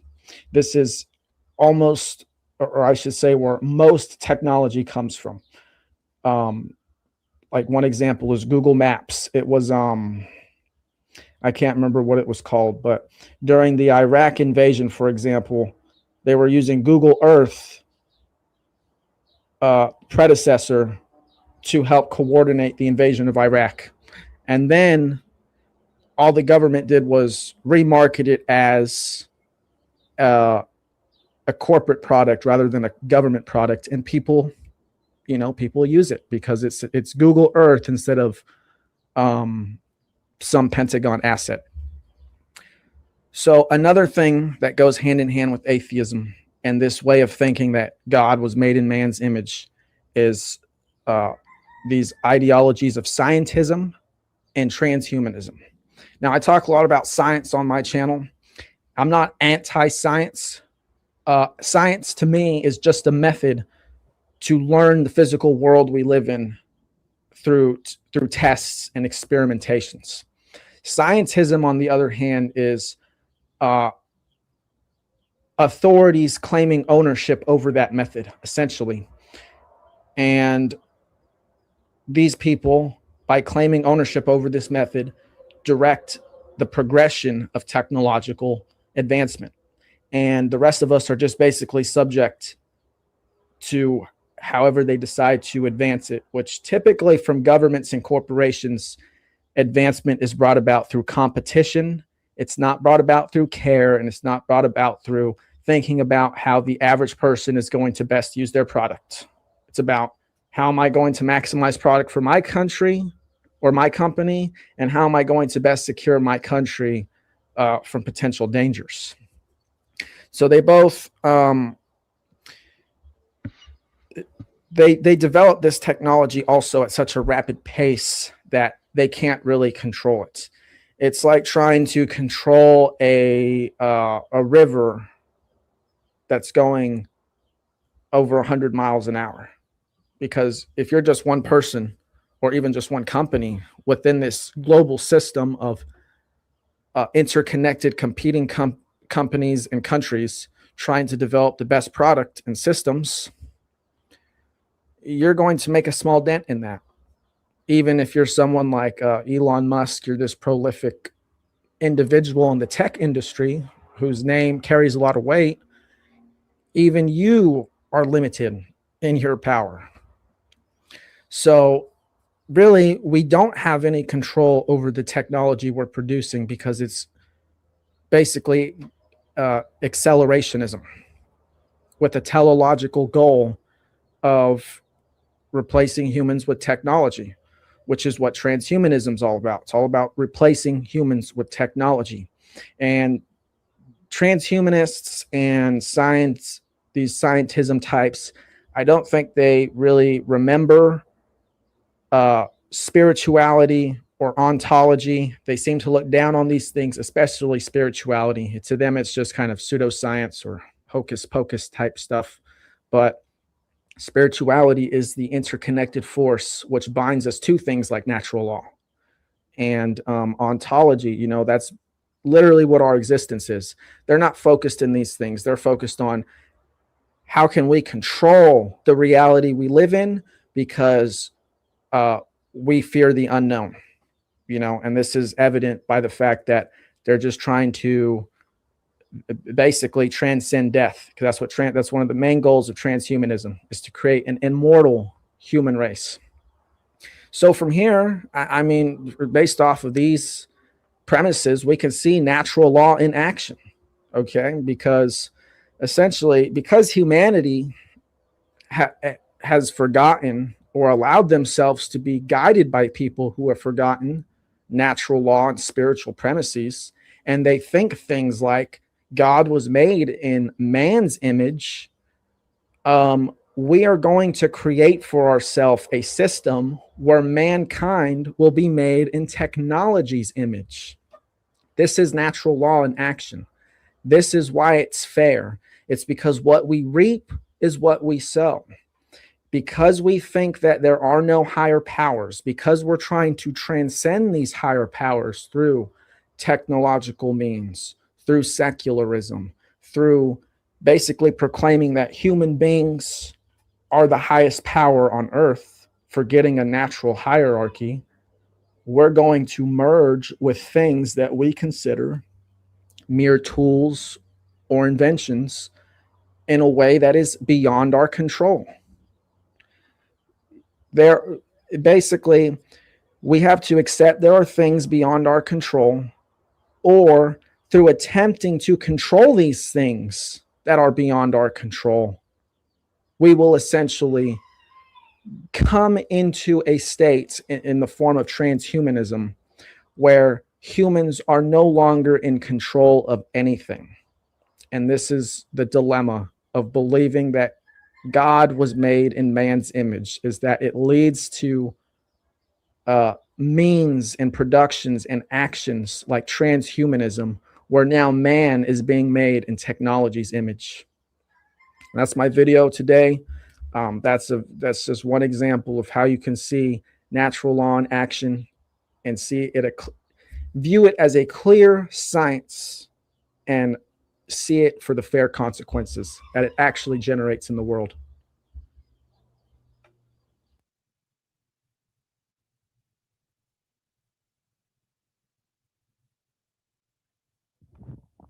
Yeah, and recently they had hosted the transhumanist Vincent Bruno on objective ethics.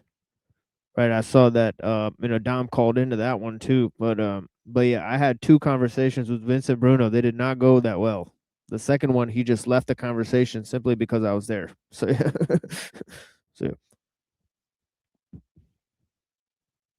Yeah, that guy was something else. oh yeah. What'd you guys think of my video? Excellent video, Dom. Yeah, there's lots of interesting insights. I like the part about scientism. Right, I totally agree that science is not the problem. Right, that scientism, that's the issue. Right, and we have to be clear when we define these terms, and it's the same with hermeticism and all of these things. And the ontological aspects of the issue, how natural law relates to the issue, and how nature and technology are interrelated, right? I think you handled all those concepts in a very intriguing manner, right? So like definitely worth a second watch. Do you think that I successfully demonstrated natural law was a science, or maybe I could have done something better?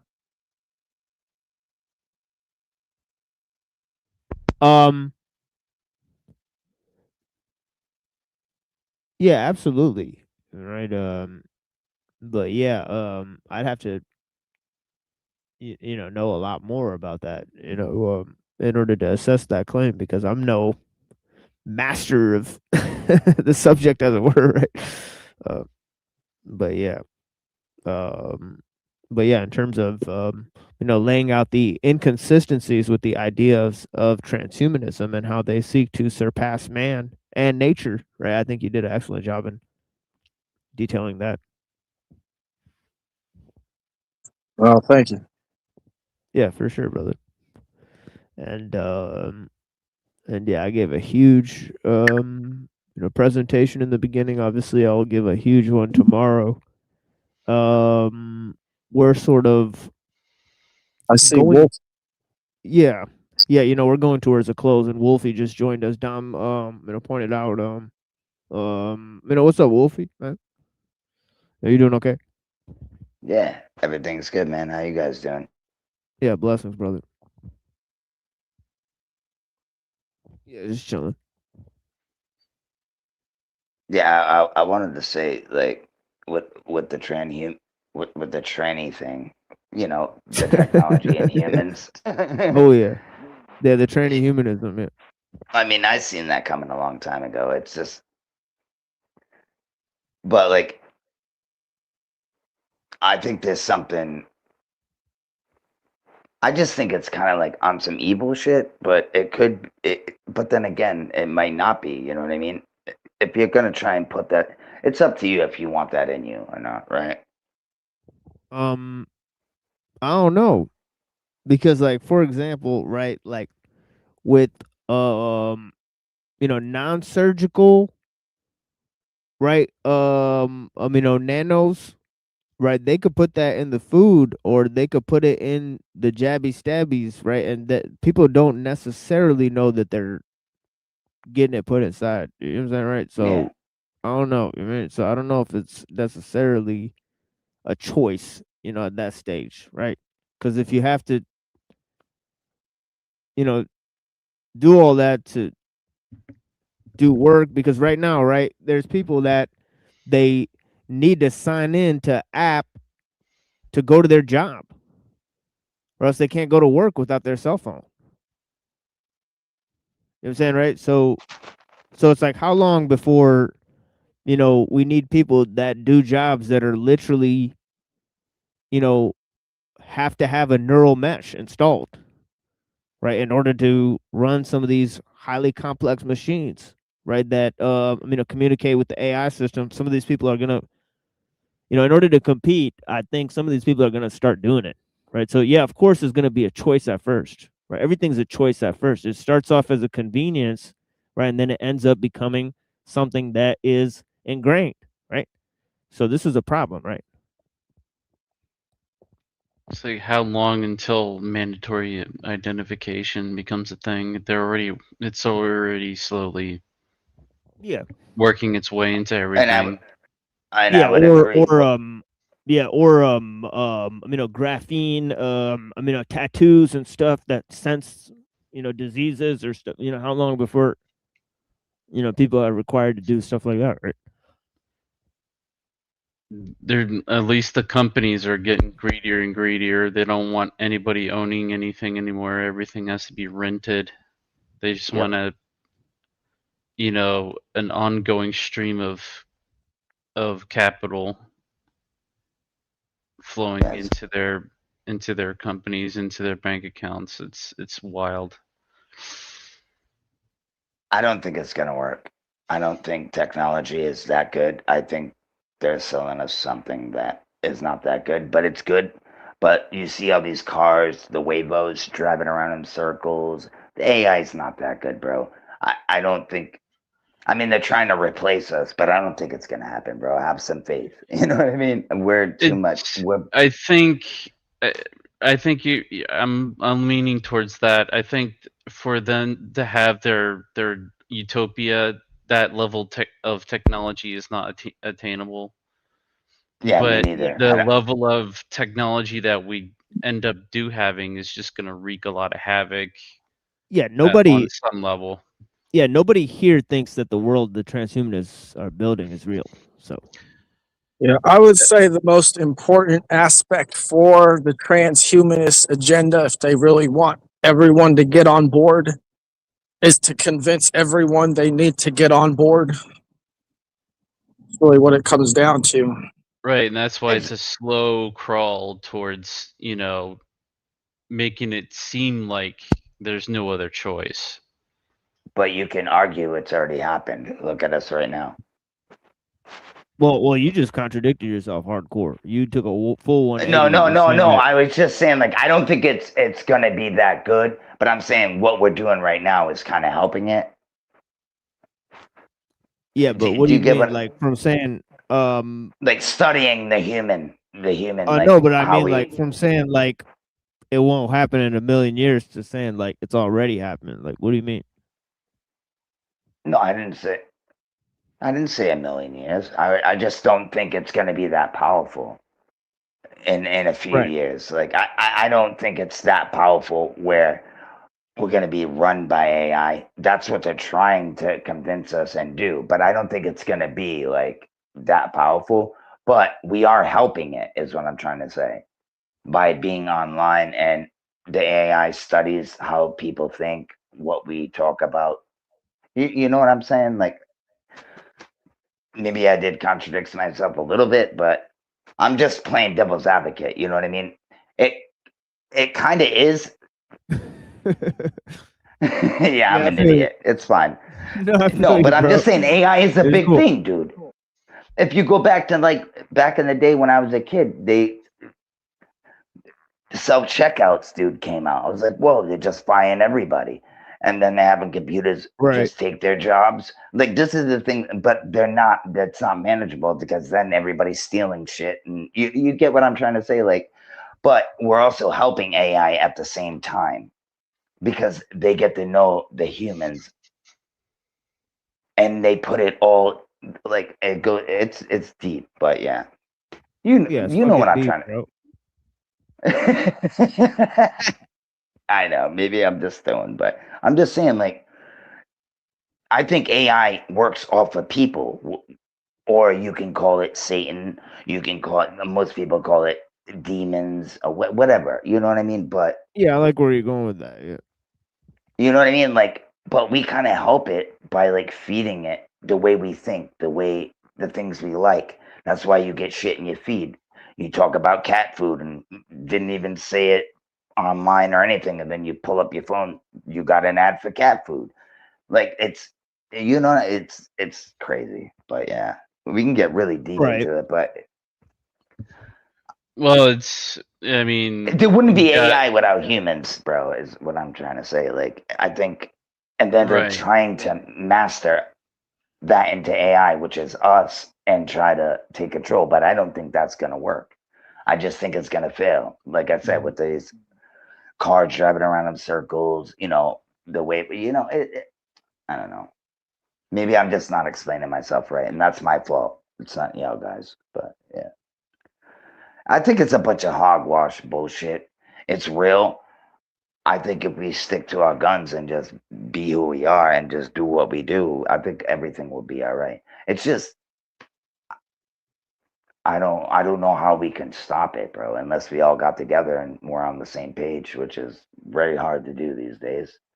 But I don't know. I mean, you got companies like Microsoft that basically violated copyright for like almost 200,000 books, and like these AI companies, they're just stealing. I mean, in in reference Yeah. to us helping the AI, it's basically these companies stealing works without honoring copyright for one, and like what you're saying, that to everybody getting on social media and telling and basically giving over what they think and how they feel, and you know, everything's being tracked in real time.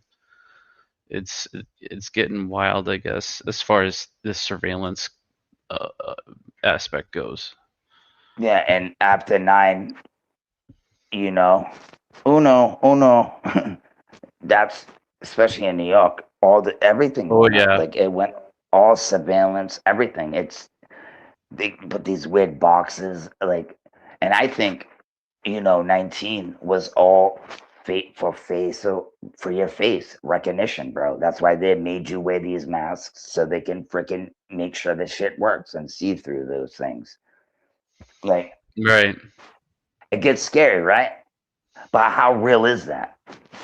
Because AI messes up all the time, bro. Like, I see it all the time. So, like, even your That's GPS, dude. Like, it messes up. It's yeah, that's crazy. what I'm But saying. Like, I'm sure like DARPA has like a way better AI than like all these idiot AIs that are being sold to the public.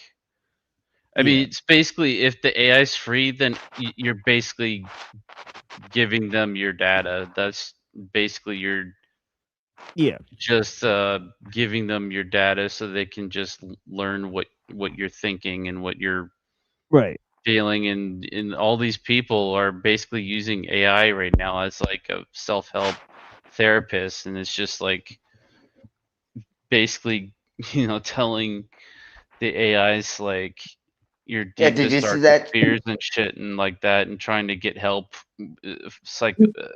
mental health, and like you can't do that with AI. You just can't. You're just Yeah, that feeding the Chinese kid. system, feeding the system, like you're saying.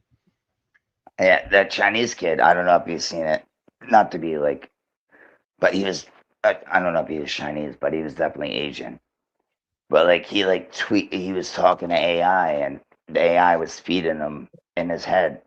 He's like, I'm gonna kill everybody at my work. Like this is the things he was saying, bro. Like, and the AI was like just feeding him to do it. But he didn't do anything. He ended up getting arrested. But it's actually online. You can watch it. The kid's like tweaking out. It's kind of weird, bro. In Like, regards to what Reddington was saying, I watched someone put out a video recently about how talking to AI is actually better than talking to people about your problems. Because when you talk to people and try to open up to them about some serious emotional or event in your life, something like that, they typically say something like, get over it, or you're you'll being be negative. okay. Yeah. Yeah, But I he know, dude. said, But you got to talk to real people that really care about you. You know what I'm saying? Like Well, yeah, that's the like thing. the but regular person, right? The regular person's not gonna be of much help if you have if you have mental health issues. Right. And some people are not good at talking like about things like that. You But know at what I the mean? They're same going through their own time, shit. they had that kid unalive himself because he was talking to the AI. So Yeah, yeah, see, I don't man, dude, I don't that's it's really crazy to all me. about how you're talking to the AI. Like, people, No, I they agree with that. Yeah.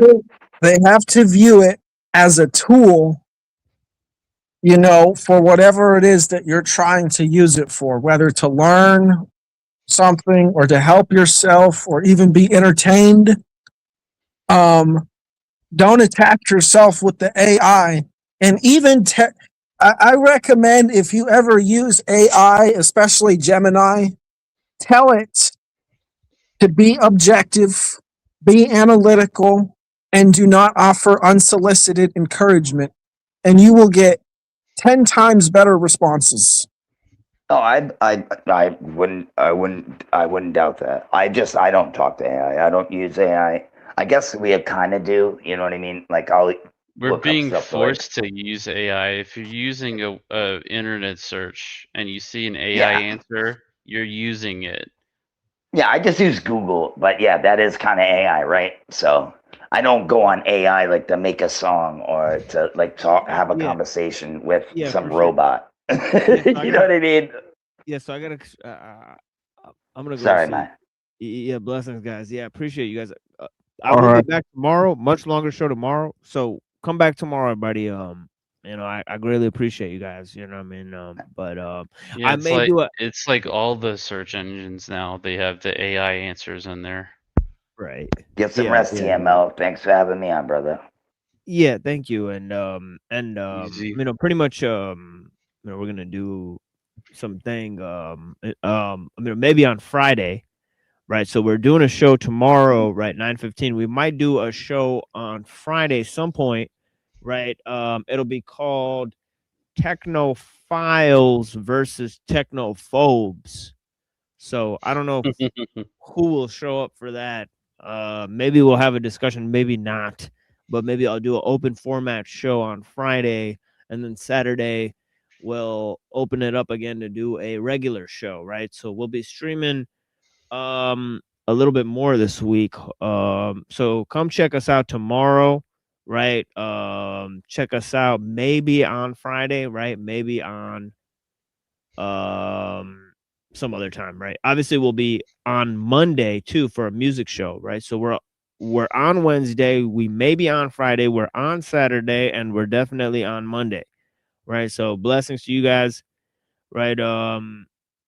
Just check the channel, I guess, right? I don't know if people get notifications or whatever, but yeah, blessings to all the people.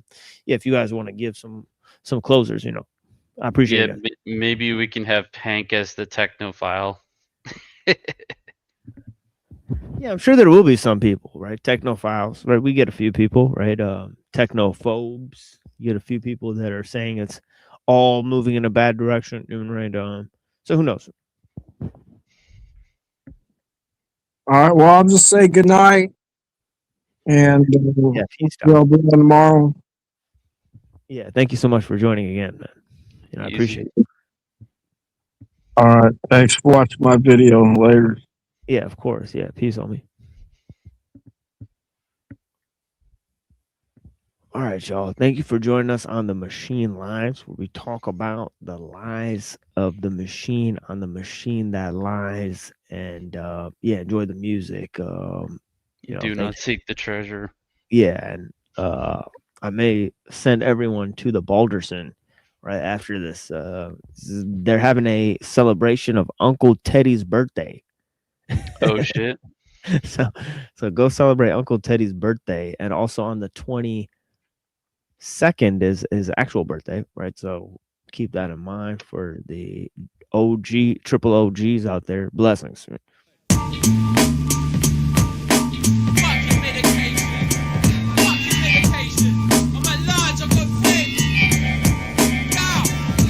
Post-millennial falcon. I saw four scaly fingers start dragon spit flames of wind ninja. Hunter of equity, gathering energy. Sun move bow and arrow strike the depths of the sea. Flows hand right beyond the branch of life's tree.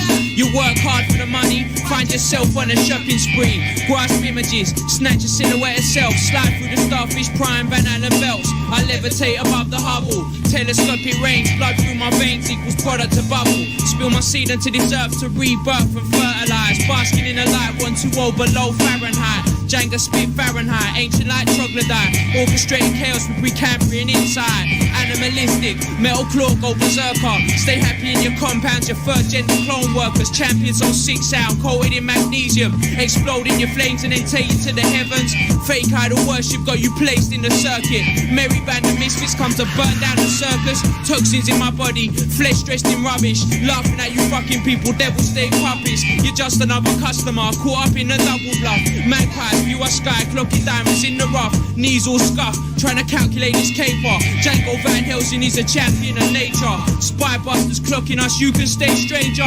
CON artists, champions of nature. I said your majesty's armies can't hold the stand. Said your spy bastards can't hold the stand. Said your evil empires can't take the crown. Seasons of espionage in London town. Midnight run, scorpion tongues and dirty money. Spies move across the country and digital the sky. The truth slowly on rise, but gets muffled by opinion. Heroes turn villain in a twisted game of morals. The inner structure quarrels give us room to maneuver. The info source couples once we pinpoint the intruder. Trading in knowledge is like facts versus rumor. The lies contradictory spread throughout like rumors.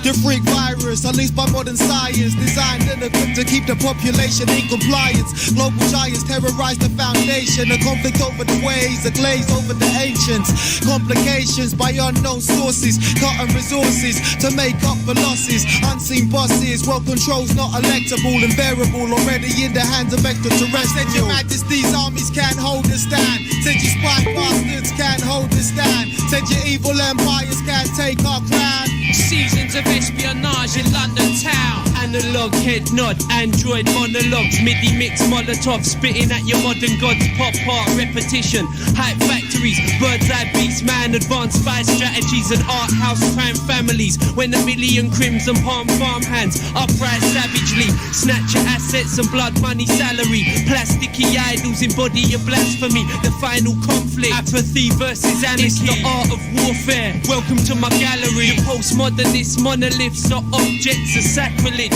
To the novelist, the practices black magic with a pack of matches and candlesticks. Within brimstone and ash, the clone vanishes. The mathematician, I calculate averages. Outer states activist, I twist cannabis and spit anguish. I switch languages, covert operative, codename pacifist. I still resist the glamour of violence. Glorified fighting is the tool of the tyrant. All Her Majesty's armies can't take me down. All your evil empires can't take my crown. All your dirty spy bastards can't hunt me down. Seasons of espionage in London town. I said Her Majesty's armies can't take my crown. All your evil empires can't take me down. All your dirty spy bastards can't hunt me down. Seasons of espionage in London town. Yeah! Class Stepper Federation, mate! Yo, you watching me? I'm watching you! We're watching you!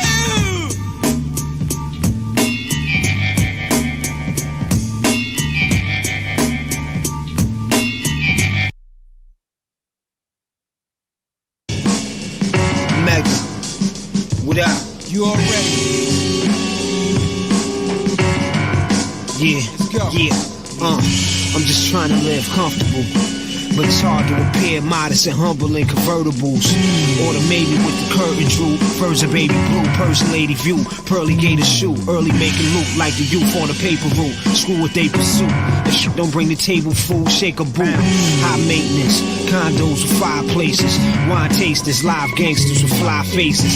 Vibes are spacious, gangsters, Versace vases, Prada aviators waving at neighbors with crusaders. Imagine if I would've stayed sedated and waving nickel platers at haters and catching cases. It never turned what I put on pages in the papers. I probably would've made the papers for pulling capers or making sure no bullets wasted. But what good is hatred? I was trapped on them pack corners, lacked order, cooked up in tap water, looked up to Pat Porter, etc. The black Jordans reflecting, was it worth all I invested? Indeed, my daughter's conception encouraged my exit. Wrongs I corrected with righteous ways, broke light and haze, and sour the next man trying to make it. Time's wasted when you live fast and die faithless, oblivious to your divine nature. Lies plague us. Truest freedom to find greatness requires patience. Is needed while thinking of ways to acquire paper. Inspires hatred, as if love lacks motivation. Closed minds only know my math when there's open cases. Subtract that from your contact list. You just a schemer who can't conceive the depths of mega thinking is immeasurable. I'm a lyrical resurrected phoenix in a 7-speed and listening to Malcolm X speeches. Once the police have convinced the public that the so-called Negro community is a criminal element, they can go in and question, they can go in brutalize, they can go in murder, but us come together against the common enemy. Go in the zone like vintage penny wearer phones. Hit the block so hard I grip a pen with hands of stones. I spar with adversity, the bars of verses be so godly. I conquer serpent beasts with murking beats and certainly putting in work for me. No days off verbally. I burn in the first degree, learn urgency, earning in the urban street. The purpose was to purchase keys and open new doors. This is real, so my words are deep. Deep as a billionaire's pockets. Deeper than the look at my optics, deeper than they drop wooden boxes. Next to the foxes, the Glocks by my low boxes. Blowing pot shots of Ghost Lager. God is my ghost rider. Tell promoters put toast on the show rider. If not, roll like a tire. Esquire, flyer. I keep 2 texts to fire like Spencer for hire. Never expire. Expire, expire, expire, expire, expire.